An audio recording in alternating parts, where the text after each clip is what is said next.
నేను ఏదైనా చేసి డిసెంబర్ లోపల పరీక్షలు చేసి దాదాపుగా 1000 మంది గ్రూప్ 1 ఆఫీసర్లను తెలంగాణ రాష్ట్ర నిర్మాణంలో ఫలితాలు ఇచ్చి వాళ్ళను అధికారులను చేయాలని నేను చూస్తుంటే ఈ దొంగలంతా గూడు పుటాని చేసి ఆ పరీక్షలు పోస్ట్ పోన్ చేయమంటారు. ఇట్లనే గ్రూప్ 2 కూడా, అట్లనే గ్రూప్ 3 కూడా, దానికి ఒక 5 లక్షల మంది, దీనికి ఒక 5 లక్షల మంది పరీక్షలకు ఈరోజు హాజరుగానికి అప్లికేషన్లు పెట్టుకోరు. ఈ పరీక్షలు పోస్ట్ పోన్ చేస్తే కోచింగ్ సెంటర్లు బతుకుతాయి. ఒక్క నెల ఏదైనా పరీక్షలు గ్రూప్ 1 గ్రూప్ 2 పోస్ట్ పోన్ చేస్తే ఒక్కొక్క కోచింగ్ సెంటర్కు 100 కోట్ల రూపాయల ఫీజులు వస్తాయి. ఇవాళ కోచింగ్ సెంటర్ల మాఫియా కొంతమంది కిరాయి మనుషులను పెట్టి ఆ కిరాయి మనుషులతో రోడ్ల మీద ధర్నాలు చేసి పరీక్షలు పోస్ట్ పోన్ చేయమని అడుగుతున్నారు. ఇవాళ మాకు ప్రభుత్వానికి పోయేదేముంది? ఒకవేళ పరీక్షలు పోస్ట్ పోన్ చేస్తే విద్యార్థులకు నష్టం. కోచింగ్ సెంటర్లు 100 కోట్ల రూపాయలు కొలగొట్టడానికి కోచింగ్ సెంటర్లో ఇవాళ పరీక్షల్ని వాయిదా ఏమైనా అడుగుతారు. గ్రామాన మీరు చెప్పండి, 10 ఏళ్ళు పరీక్షలు పెట్టలే, ప్రభుత్వ ఉద్యోగాలు ఇవ్వలే. కాంగ్రెస్ వచ్చిన ఎంబడే 30,000 ఉద్యోగాలు ఇచ్చింది. డిఎస్సి నోటిఫికేషన్ ఇచ్చింది, గ్రూప్ 1 నోటిఫికేషన్ ఇచ్చింది, గ్రూప్ 2 నోటిఫికేషన్ ఇచ్చింది, గ్రూప్ 3 నోటిఫికేషన్ ఇచ్చింది.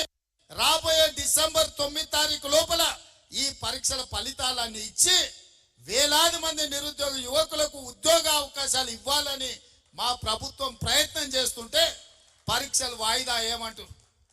అన్ని పరీక్షలు 2022లో నోటిఫికేషన్ ఇచ్చినవే. ఆ సన్నాసి పరీక్షలు పెట్టలేదు.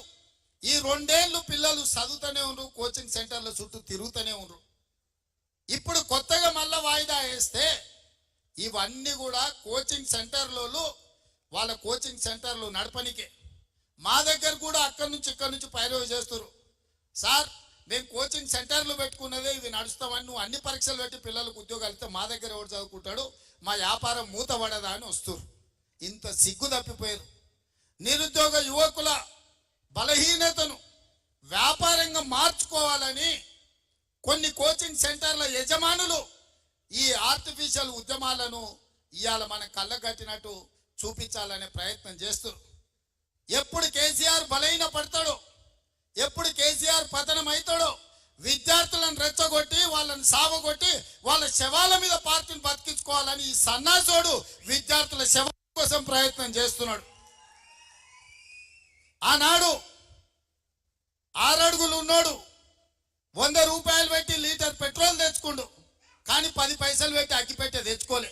పెట్రోల్ డ్రామాతో హరీష్ రావు డ్రామా ఆడితే ఇది నిజం అనుకోని శ్రీకాంతాచార్య అని పేదోళ్ళ బిడ్డ పెట్రోల్ పోసుకొని తెలంగాణ ఉద్యమంలో ప్రాణ త్యాగం చేశాడు. అక్కడి నుంచి ఈశాన్ రెడ్డి, వేణుగోపాల్ రెడ్డి, కానిస్టేబుల్ కిష్టయ్య, యాదయ్య ఇట్లా వందలాది మంది పిల్లలు ప్రాణాలు తీసుకున్నారు. కానీ కేసీఆర్ కుటుంబంలో ఒక్కరైనా చచ్చిపోయినానే అన్నాడనా? మళ్ళా ఇప్పుడు అదే మోతీలాల్ అని ఒక లంబాడి బిడ్డను ఇవాళ రెచ్చగొట్టి దీక్ష కూసబెట్టారు. ఇంకొక పక్క జడ్సన్ అని ఒక దళితుని దీక్ష కూసబెట్టారు. ఇవాళ ఇంకో కోచింగ్ సెంటర్ ఆయన దీక్ష కూర్చున్నాడు. ఎందుకు మోతీలాల్ కూర్చోవాలి, ఎందుకు పక్క జడ్సన్ కూర్చోవాలి? నేను సూటిగా సవాల్ విసురుతున్న హరీష్ రావుకు, కేటీఆర్ కు, సన్నాసులారా మీరు దీక్ష కూర్చోండి, మీరు సావనైన వాయిదా అయిన పడాలి. ధైర్యం ఉందా?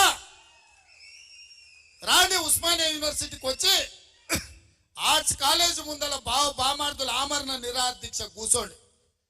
గ్రూప్ 1 పరీక్షలు, గ్రూప్ 2 పరీక్షలు, గ్రూప్ 3 పరీక్షలు, డిఎస్సి పరీక్షలు వాయిదానన్న లేకపోతే మీ ప్రాణాలన్న పోవాలి అనే నినాదంతో మీరు ఆర్ట్స్ కాలేజ్ ముందల దీక్ష చేయండి. మేము కాపలా ఇస్తాం, మిమ్మల్ని ఎవ్వడు ఆపడు, సూతం ఎన్రోల్ చేస్తారు. మీరిద్దరు నిజంగానే పరీక్షలు వాయిదా వేయాలంటే మీ వాదనలో బలం ఉంటే ఈ తెలంగాణ కోసం సావు నోట్ల తలకాయ పెట్టినని సన్నాసి కేసీఆర్ చెప్పేది నిజమే అయితే ఇక ఆయన కంటే వయసు మీద పడ్డది లేవలేనోడు అసలే కాలు ఎరిగింది, ఆయనను వదిలేయండి. కానీ మీరిద్దరు బావబామర్దులు బిల్లా రంగాలు రాండి ఆర్ట్స్ కాలేజ్ ముందల. మా ఎన్ఎస్యూ యూత్ కాంగ్రెస్ కార్యకర్తలు కంచేసి కాపాడతారు మిమ్మల్ని. పరీక్షలు వాయిదా పడే వరకు మీరు నిరాహార దీక్ష చేయండి ఆర్ట్స్ కాలేజ్ ముందల. అది మాత్రం చేయరు. పొద్దుటి పూట తింటారు, రాత్రి పూట తాగుతారు, మీరు మాత్రం సంతోషంగా ఉండాలా? పేదోళ్ళ పిల్లలు దీక్షలతోటి ఆమరణ నిరాహార దీక్షలతోటి పేదోళ్ళ పిల్లల ప్రాణాలు బలి ఇవ్వడానికి అలా బావబామర్దులు ఇద్దరు కలిసి కుట్ర చేస్తారు.